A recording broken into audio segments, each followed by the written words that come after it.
Hello बच्चों, welcome to online digital classes of Vision Point. बच्चों, मैं आपका फिजिक्स का इंस्ट्रक्टर आदित्य सर आप लोगों को सेकेंडरी का हाई स्कूल का बच्चों फिजिक्स का कोर्स पढ़ा रहा था। फिजिक्स में बच्चों आप लोगों ने थर्ड मॉड्यूल स्टार्ट किया हुआ है ना। थर्ड मॉड्यूल कौन सा है? Moving things. बच्चों कौन सा मॉड्यूल है? मूविंग थिंग्स में बच्चों आप लोगों ने 3 चैप्टर पढ़ लिए है ना। ये चैप्टर कौन सा है आपका? 11th चैप्टर है ग्रेविटेशन। सारी डिटेल मैं आपको पिछले लेक्चर्स में बता चुका हूं। आज का जो चैप्टर है बच्चों, उसमें हम लोग थर्ड लेक्चर पढ़ने वाले हैं। इस चैप्टर में बच्चों हम लोगों ने 2 लेक्चर पढ़ लिए हैं। 2 लेक्चर्स में था क्या क्या? ग्रेविटेशन क्या है, लॉ ऑफ ग्रेविटेशन क्या है, मोशन अंडर ग्रेविटी क्या होती है, ठीक, वेट क्या होता है, मास क्या होता है, इस टाइप की सारी चीजें हम लोगों ने इस चैप्टर में पढ़ी हुई हैं। आज हम क्या पढ़ेंगे बच्चों? वेटलेसनेस क्या होता है। हमने कहा था वेट जो होता है बच्चों, एक थोड़ा सा चीज याद कर लेते हैं। वेट जो होता है बच्चों, वेट वो होता है, वो क्या है? फोर्स है। क्या है? फोर्स है। Force of gravitation. याद आया? ऐसा फोर्स जो जिसके थ्रू अर्थ किसी ऑब्जेक्ट को अपनी तरफ खींचती है, उस फोर्स को आप क्या कहते थे बच्चों? वेट कहते थे क्या? तो आप कहते थे weight equals to mass of object into acceleration due to gravity. याद है बच्चों? ये चीज मैंने आपको बताई थी पिछले क्लास में। तो इसी से रिलेटेड हम जानेंगे कि आखिर ऑब्जेक्ट का वेट जीरो कब हो जाता है। वेट का जीरो हो जाना ही वेटलेसनेस कहा जाता है। बात समझ में आई? चलो तो इसको पढ़ेंगे कि आखिर वेटलेसनेस क्या होता है। फिर हम पढ़ेंगे बायोंड फोर्स क्या होता है। क्या पढ़ेंगे बच्चों? बायोंड फोर्स क्या होता है। और आर्किमिडीज ने बायोंड फोर्स से रिलेटेड कौन सा प्रिंसिपल दिया था, कौन सी थ्योरी दी थी, और थोड़े से न्यूमेरिकल कर लेंगे और चैप्टर हमारा यहाँ एंड हो जाएगा। बात समझ में आई? चलो, मैंने कहा देखो वेटलेसनेस, क्या कहा? वेटलेसनेस। आखिर वेट का ना होना क्या है? वेटलेस हो जाना यानी कि वेट का ना होना। मैंने कहा कि अगर किसी ऑब्जेक्ट पर acceleration due to gravity zero हो जाए, एक्सेलरेशन ड्यू टू ग्रेविटी क्या हो जाए बच्चों? जीरो हो जाए, तो W इक्वल्स टू mg होता है। W इक्वल्स टू क्या होता है बच्चों? mg। मैंने कहा g की वैल्यू जीरो हो जाए, g की वैल्यू क्या हो जाए? जीरो, तो W equals to mass into zero. W कितना गया? जीरो। तो मैंने कहा कि अगर कोई ऑब्जेक्ट फ्री स्पेस में रखा हो, जैसे एग्जांपल के लिए बोल रहा हूं मैं, एग्जांपल के लिए मान लो फ्री स्पेस में रखा हो, अर्थ यहां पर है और आपका कोई ऑब्जेक्ट यहां पर रखा हुआ है, तो इतनी दूरी पर ग्रेविटी काम नहीं करेगी अर्थ की, है ना। अर्थ की ग्रेविटी काम नहीं करेगी। तो मैंने कहा यहां पर जो एक्सेलरेशन ड्यू टू ग्रेविटी होगा कितना होगा? जीरो होगा। तो मैं कहूंगा कि इस ऑब्जेक्ट का जो वेट है अर्थ से वो क्या है? जीरो है ना बच्चों। वेट क्या है? जीरो है। Acceleration due to gravity zero है, इसलिए मैंने कहा था मास जो होता है वो कांस्टेंट रहता है, कभी जीरो नहीं होता। Mass can't be equals to zero. Mass कभी जीरो नहीं होता बच्चों, लेकिन वेट क्या होता है? वेट जीरो हो जाता है। कैसे जीरो हो जाएगा? मैंने कहा मास जीरो है नहीं, लेकिन acceleration due to gravity zero है। तो किसी भी कांस्टेंट में अगर आप जीरो से मल्टीप्लाई कर देते हैं तो वैल्यू कितनी आती है बच्चों? जीरो आती है क्या? वैल्यू कितनी आती है? जीरो आती है क्या? तो मैंने कहा वेट का जीरो हो जाना क्या कहा जाता है? वेटलेसनेस कहा जाता है। क्या कहा जाता है बच्चों? वेटलेसनेस कहा जाता है। तो इस टाइप की चीज को आपने क्या कहा बच्चों? वेटलेसनेस। कब होता है? जब आपका एक्सेलरेशन ड्यू टू ग्रेविटी क्या हो जाए बच्चों? जीरो हो जाए। बात समझ में आई? आगे देखो। अच्छा, इसके कुछ एग्जाम्पल बताए हैं, एग्जाम्पल्स ऑफ वेटलेसनेस। मैंने कहा कि कोई भी इंसान जो कि किसमें? रॉकेट में बैठा हुआ है ना। रॉकेट आपकी अर्थ की जो ग्रेविटेशनल फील्ड है उससे बाहर चला जाए। मैंने कहा ये अर्थ है, अर्थ की ऑर्बिट मान लो बच्चों यहां तक थी, तो जहां तक ऑर्बिट थी वहां पर ग्रेविटेशन था, अर्थ की ऑर्बिट से बाहर निकला रॉकेट, ठीक, अर्थ की ऑर्बिट से बाहर निकल गया। तो ये रॉकेट के अंदर एक चैम्बर होगा, उसमें कोई आदमी बैठा होगा, ठीक, तो उस आदमी को मैंने यहां पर दिखाया है। ये स्पेस सूट पहना हुआ एक एस्ट्रोनॉट है। कौन है बच्चों? एस्ट्रोनॉट है। फ्यूचर में तुम लोग भी एस्ट्रोनॉट बनना, ऐसे ही स्पेस में उड़ते रहोगे। बात समझ में आई? ऐसे स्पेस में उड़ोगे। कब उड़ोगे? जब अर्थ की ऑर्बिट से बाहर चले जाओगे। अर्थ की ऑर्बिट से अगर आप बाहर चले जाओगे अर्थ के ऑर्बिट से बच्चों बाहर चले जाओगे तो होगा क्या? आपने कहा सर अर्थ की ऑर्बिट के बाहर एक्सेलरेशन ड्यू टू ग्रेविटी क्या होता है? Zero. Acceleration due to gravity क्या होता है बच्चों? जीरो। जब acceleration due to gravity zero हो जाता है तो आप इस एकदम हवा में आ जाते हैं। बात समझ में आई? यानी कि सरफेस से आप टच नहीं करेंगे, आप सरफेस से थोड़ा सा ऊपर आ जाएंगे। जैसे एस्ट्रोनॉट सरफेस पर नहीं है, क्या बच्चों? सरफेस पर नहीं है, सरफेस से थोड़ा सा ऊपर है। मैंने क्या कहा बच्चों? ये रही सरफेस आपकी, देखो रेड कलर से बनाया हमने, ये सरफेस से थोड़ा सा ऊपर है। ऊपर क्यों है? क्योंकि ग्रेविटी नहीं लग रही। ग्रेविटी अगर लग रही होती तो इसको सरफेस की ओर खींच रही होती। जब ग्रेविटी ही नहीं है तो ये सरफेस से ऊपर है, यानी कि इसका वेट कितना है बच्चों? जीरो। वेट कितना है? जीरो। अगर इसका वेट जीरो है, अगर इसका वेट जीरो है तो हम कहेंगे ये आदमी, ये एस्ट्रोनॉट क्या करेगा? क्या करेगा? वेटलेसनेस को फील कर रहा होगा। क्या कर रहा होगा बच्चों? वेटलेसनेस को फील कर रहा होगा। अच्छा, एक एग्जांपल तो ये हो गया, क्या और भी जगह हो सकता है क्या? अर्थ की सरफेस पर पॉसिबल है क्या? चलो देखते हैं। मैंने कहा कि कोई आदमी जिसको मैंने लिफ्ट से टांगा हुआ था, लिफ्ट से बच्चों टांगा हुआ था, जब तक वो टांगा हुआ था, है ना, तब तक acceleration due to gravity small g लग रही थी। ठीक, फिर मैंने क्या किया? रस्सी को काट दिया। जैसे ही रस्सी को मैंने काटा बच्चों, ये फ्री स्पेस में, या यूं कह दूं कि अर्थ की सरफेस की ओर मूव करने लगा।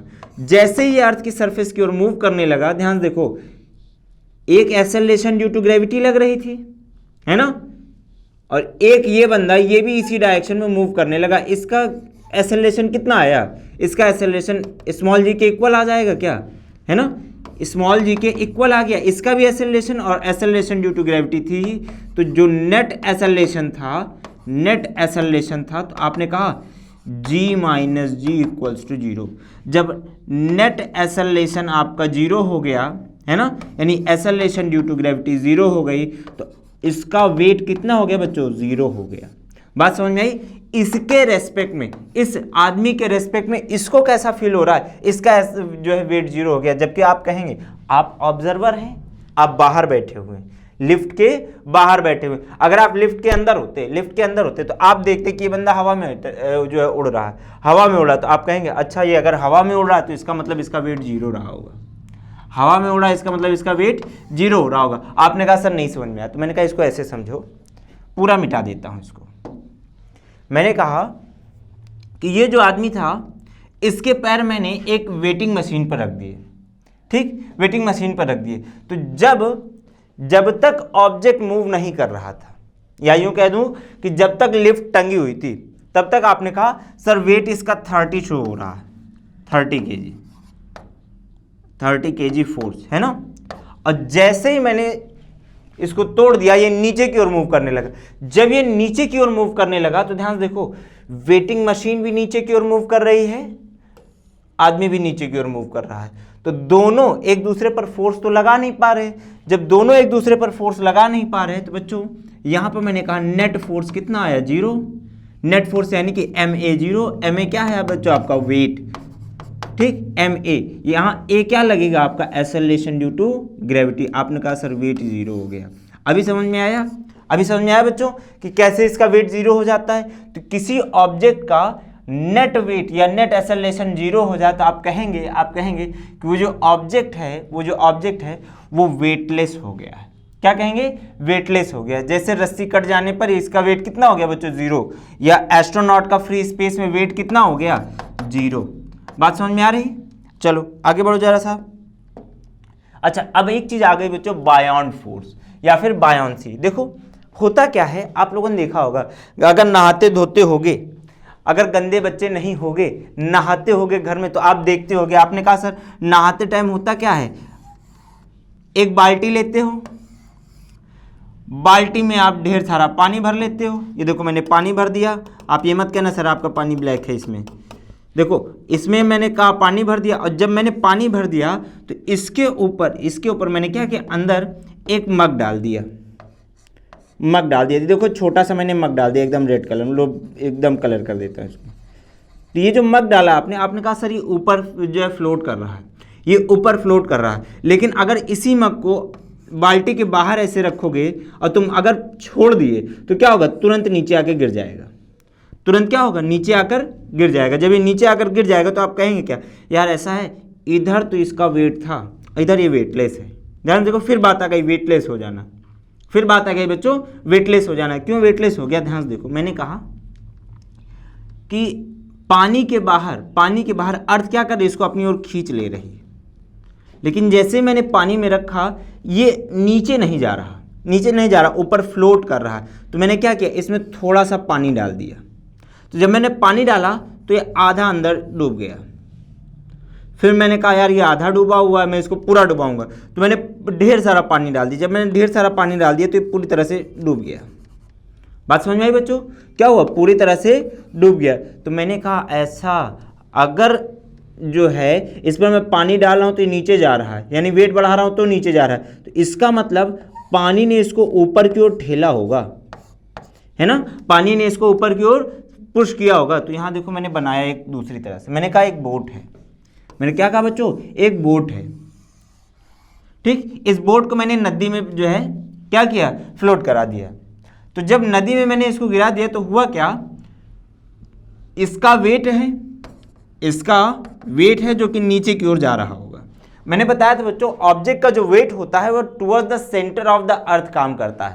तो मैंने कहा अर्थ नीचे की ओर है तो अर्थ के सेंटर की ओर जाने की कोशिश करेगा, लेकिन जा क्यों नहीं पा रहा। मैंने कहा यहाँ पानी भरा हुआ, पानी तो है, आप पानी में किसी चीज को अपना हाथ डालते हो, क्या पानी पकड़ लेता है क्या हाथ जाने से, नहीं। पानी करता क्या है, पुश करता है। पानी करता क्या है बच्चों, पुश करता है। तो मैंने कहा पानी ऊपर की ओर पुश कर रहा है, पानी ऊपर की ओर क्या कर रहा है बच्चों, पुश कर रहा है। तो याद करो मैंने बताया था पुश और अ पुल, याद आया, पुश या पुल, पुश और पुल, इन दोनों शब्दों को आप कहते क्या थे बच्चों, इन दोनों शब्दों को कहते क्या थे बच्चों, आप कहते थे, इसी को आप कहते हैं फोर्स। इसी को क्या कहते हैं बच्चों, फोर्स, जो या तो किसी की स्टेट ऑफ मोशन चेंज कर दे या चेंज करने का प्रयास करे, चेंज करने की कोशिश करे। मैंने कहा यहां पर ये ऑब्जेक्ट मूव करना चाह रहा है, ऑब्जेक्ट क्या कर रहा है बच्चों, मूव करना चाह रहा है, लेकिन ये यहां पर एक बायोन फोर्स है, यानी कि एक पुश है। पानी क्या कर रहा है, इस बोट को पुश कर रहा है। तो बोट को क्या कर रहा है, पुश कर रहा है, इसकी स्टेट ऑफ मोशन चेंज नहीं होने दे रहा। ये कह रहा है मैं मूव करूंगा, फोर्स ने कहा मैं मूव नहीं होने दूंगा। तो यहां पर देखो एक दूसरे को अपोज कर रहे हैं। तो इधर से ऊपर की ओर लगा बायोन फोर्स और ऊपर से नीचे की ओर लगा क्या बच्चों, वेट। तो मैंने कहा जो वेट है वो बायोन फोर्स के इक्वल है, वेट और बायोन फोर्स इक्वल है। तो मैंने कहा जो बोट है वो फ्लोट कर रही है, जो बोट है बच्चों वो फ्लोट कर रही। अगर ऐसा हो कि वेट ज्यादा होता और बायोन फोर्स कम हो जाता तो क्या होता, आपकी जो बोट है वो पानी के अंदर डूब जाती है ना। अच्छा बोट टेढ़ी हो गई, लो सीधा कर देता हूं, ये लो, आपकी जो बोट है वो पानी के अंदर क्या होती बच्चों, डूब जाती। आपने कहा सर मैं पानी के अंदर डूबने नहीं दूंगा, तो करो क्या, वेट कम कर दो। वेट कम कैसे करोगे, आपने कहा सर इसको थोड़ा सा हॉलो कर देते हैं, खोखला कर दोगे तो नहीं डूबेगी। बात समझ में आई। तो मैंने कहा देखो यहाँ डेफिनेशन लिखी हुई, पूरी थ्योरी समझ में आई बच्चों। बायोन फोर्स क्या है, यानी कि एक ऐसा फोर्स जो किसी ऑब्जेक्ट को ऊपर की ओर पुश कर रहा है, कहां पर, किसी भी फ्लूइड में, ठीक, किसी भी फ्लूइड में। जैसे मान लिया बच्चों, इसको मिटा देता हूं थोड़ा सा,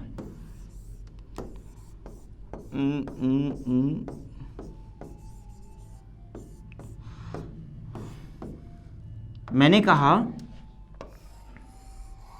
ये ग्लास है, ठीक, इसमें मैंने ऑयल डाल दिया, क्या है बच्चों, ऑयल डाल दिया। अब इस ऑयल के ऊपर मैंने क्या किया बच्चों, एक फोम का टुकड़ा डाल दिया, ठीक, फोम का टुकड़ा। नहीं समझ में आ रहा, लो इसको ब्लैक कर दे रहा हूं, अरे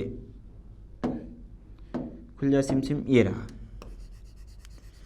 मैंने इसको ब्लैक कर दी। तो ये जो ब्लैक कलर में बना हुआ बच्चों, ये क्या है, मेरा फोम का टुकड़ा है, FOAM। स्पेलिंग सही ना, गलत होगी तो आप कमेंट बॉक्स में बताते जाएंगे सर यहाँ गड़बड़ हो गई आपसे। देखो ये फोम का टुकड़ा है, मैंने इसको जैसे डाला तो हुआ क्या, फोम डूबा नहीं है, फोम फ्लोट कर रहा है। क्यों फ्लोट कर रहा है, मैंने कहा ऑयल ने फोर्स लगाया होगा, ठीक, ऑयल ने कौन सा फोर्स लगाया होगा बच्चों, बायोन फोर्स। ऑयल ने बायोन फोर्स लगाया होगा। और फोन कोई ऑब्जेक्ट है ना, ऐसे हवा में छोड़ते हो नीचे की ओर गिर जाता है, इसका मतलब उसके पास वेट भी होगा, तो नीचे की ओर इसका वेट काम कर रहा है और ऊपर की ओर बायोन फोर्स काम कर रहा है। तो मैंने कहा वेट इक्वल्स टू बायोन फोर्स। अगर वेट और बायोन फोर्स इक्वल हैं, वेट और बायोन फोर्स इक्वल हैं, तो ही ऑब्जेक्ट आपका फ्लोट करेगा। अगर इक्वल नहीं होंगे तो डूब जाएगा। इक्वल नहीं होंगे बच्चों तो डूब जाएगा। जैसे एग्जांपल देखा जाए, अच्छा एग्जांपल भी देख लेते हैं, आपको मन नहीं लग रहा आप एग्जांपल देखो। मैंने कहा, फिर से देखो, मैंने कहा ये आपने कोई कटोरा ले लिया, ठीक, इसमें ढेर सारा पानी डाल दिया।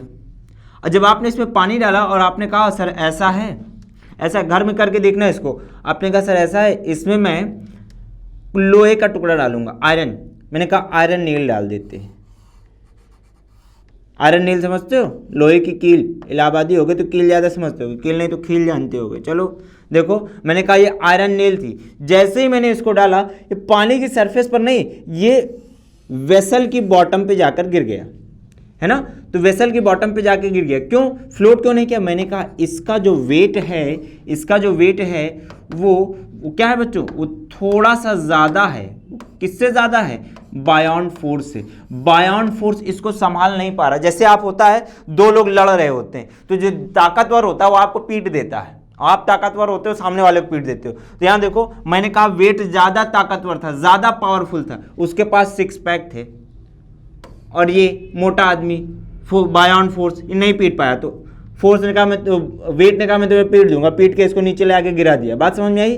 तो यहाँ पर जो कील है, यानी कि जो आयरन नील है, क्या है बच्चों? आयरन नील है, आयरन नील है, ये फ्लोट नहीं कर पाती सिर्फ इस रीजन से क्योंकि इसका वेट ज़्यादा हो जाता है, बायोन फोर्स कम हो जाता है। अगर आप वेट कम कर दो और बायोन फोर्स बढ़ा दो तो ये आराम से फ्लोट करने लगेगी। बात समझ में आई?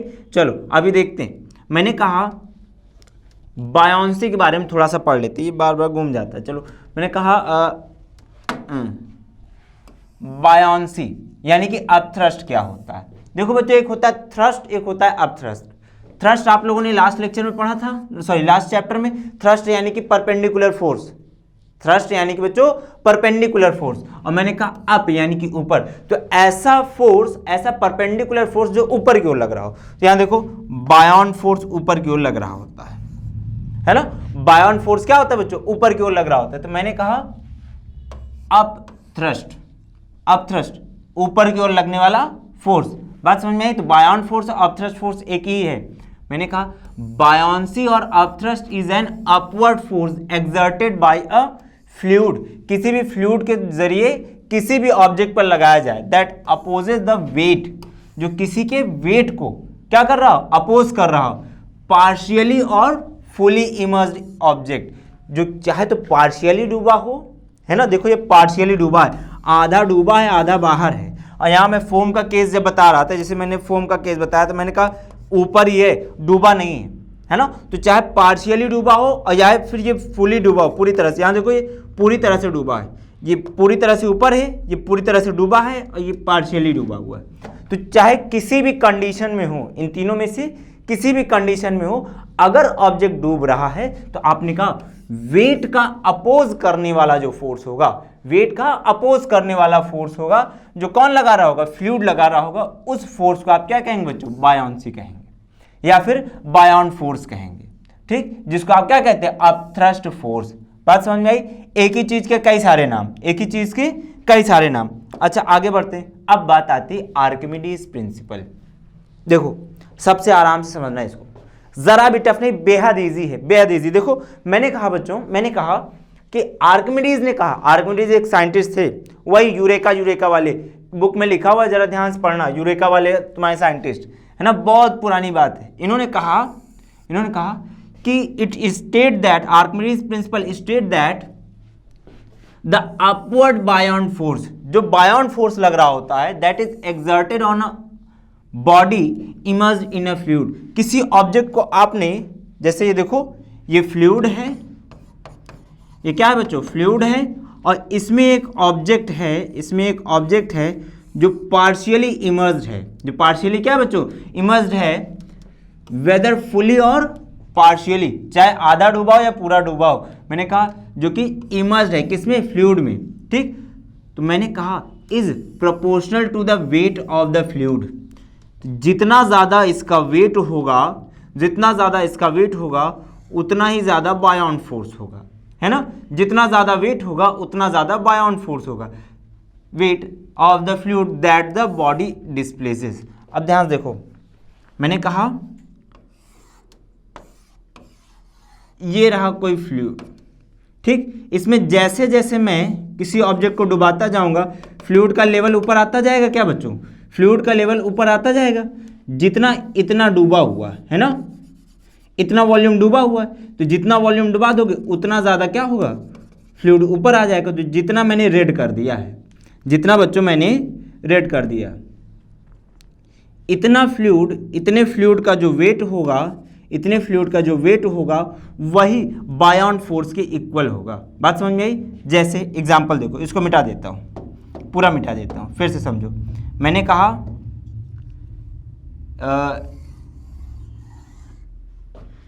एक मेरे पास ग्लास था, समझे, एक गिलास था, ये इस पूरे ग्लास में मैंने पानी भर दिया एकदम फुल, ज़रा सा भी पानी इधर उधर नहीं, ठीक। तो जब मैंने इसमें पानी भरा और मैंने कहा मैं किसी ऑब्जेक्ट को इसमें डुबा रहा हूँ, मेरे पास एक बॉल थी, इस बॉल को मैंने इसमें डुबाना स्टार्ट किया। तो जैसे जैसे ये डूबता जाएगा, है ना, जैसे जैसे डूबता जाएगा पानी क्या होगा, बाहर गिरता जाएगा। क्या, मैंने नीचे एक कटोरा लगाया और जितना पानी गिरा बाहर, पूरा पानी मैंने स्टोर कर लिया। ध्यान से सुनते जाना बच्चों, मैंने बॉल को पूरी तरह से डुबा दिया और जितना पानी हमारा डिस्प्लेस हुआ मैंने अलग कर लिया। अब मुझसे पूछा गया कि बॉल पर, इस बॉल पर बायोन फोर्स कितना लगा, बायोन फोर्स कितना लगा। तो मैंने कहा कि जितना पानी डिस्प्लेस हुआ होगा, मैंने इसको निकाला और इस कटोरे में जितना पानी था मैंने देखा उसका वेट कितना है। मैंने कहा इस पानी का वेट W है।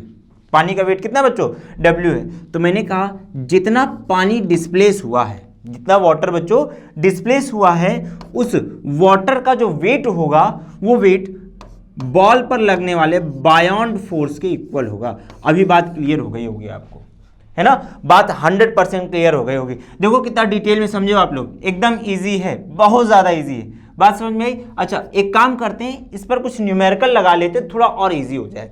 मैंने कहा चलो न्यूमेरिकल लगाते हैं। ये देखो आ गया, एक बॉडी है, ठीक, एक बॉडी है, ह्यूमन बॉडी मत समझ लेना, एक ऑब्जेक्ट है, उसका जो वेट है, उसका बच्चों जो वेट है, मैंने कहा वेट है वो कितना है, 3.5 न्यूटन। कहाँ पर, एयर में, मैंने कहा WA, ठीक। और फिर मैंने कहा 2 न्यूटन इन वाटर, और जो वाटर है बच्चों, उसमें इसका वेट 2 न्यूटन है। मुझसे पूछा गया कि वाटर में अगर डाल दोगे तो बायोन फोर्स कितना लग रहा होगा, बायोन फोर्स कितना लग रहा होगा। तो मैंने कहा चलो अच्छा कैलकुलेट करते हैं। आपने कहा सर एक ऑब्जेक्ट था, उसका मैंने जब इसको एयर में रखा हो तो इसका वेट कितना है बच्चों, आपने कहा सर 3.5 न्यूटन। और मैंने इसको जब पानी में डाल दिया, है ना, ये रहा पानी, और पानी में जैसे आपने इसको डाल दिया तो यहाँ पर इसका वेट कितना हो गया बच्चों, नीचे की ओर अभी भी वेट जा रहा है। आपने कहा सर यहाँ पर इसका वेट है 2 Newton.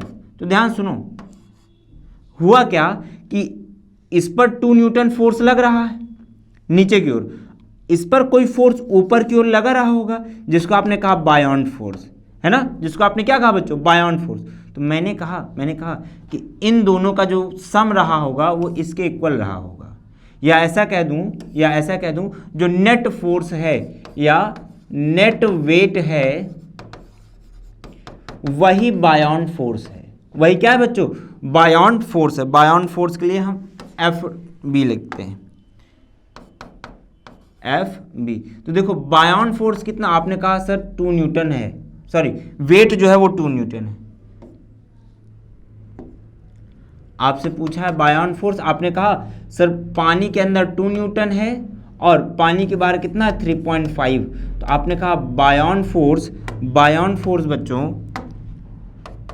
FB equals 3.5 - 2 equals to 1.5 Newton.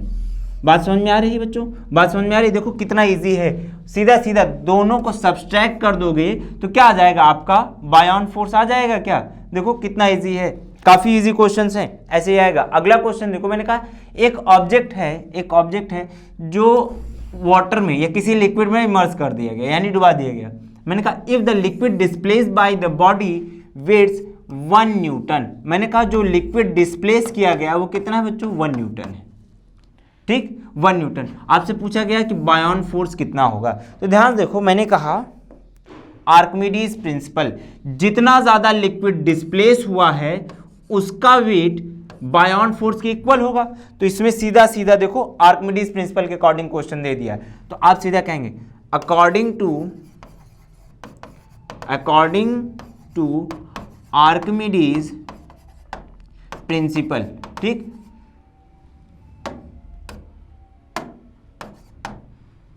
Archimedes principle क्या कहता है, weight of displaced liquid equals to buoyant force. तो एक चीज ये देखो बच्चों, वेट ऑफ डिस्प्लेस्ड लिक्विड कितना लिखा हुआ, आपको कह रहा है 1 न्यूटन, तो आपने कहा 1 न्यूटन, और आपसे पूछा गया बायोंट फोर्स।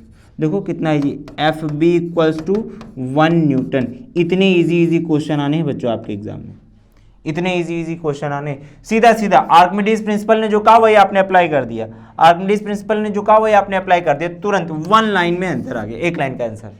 ठीक, इतना छोटा छोटा न्यूमेरिकल आना है, कॉन्सेप्ट लगाओगे तुरंत आएगा।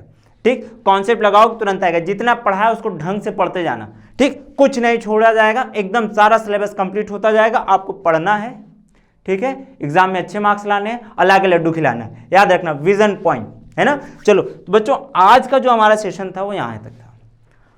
हमारा ये चैप्टर कौन सा, ग्रेविटेशन, यहाँ पर एंड होता है। अब इसके बाद बच्चों आपका नेक्स्ट मॉड्यूल स्टार्ट हो जाएगा, एनर्जी। ठीक, एनर्जी में आप लोग ढेर सारी चीजें पढ़ेंगे, तब तक के लिए इन सारी चीजों को आप प्रिपेयर करते रहिए। ठीक, गुड बाय, टाटा।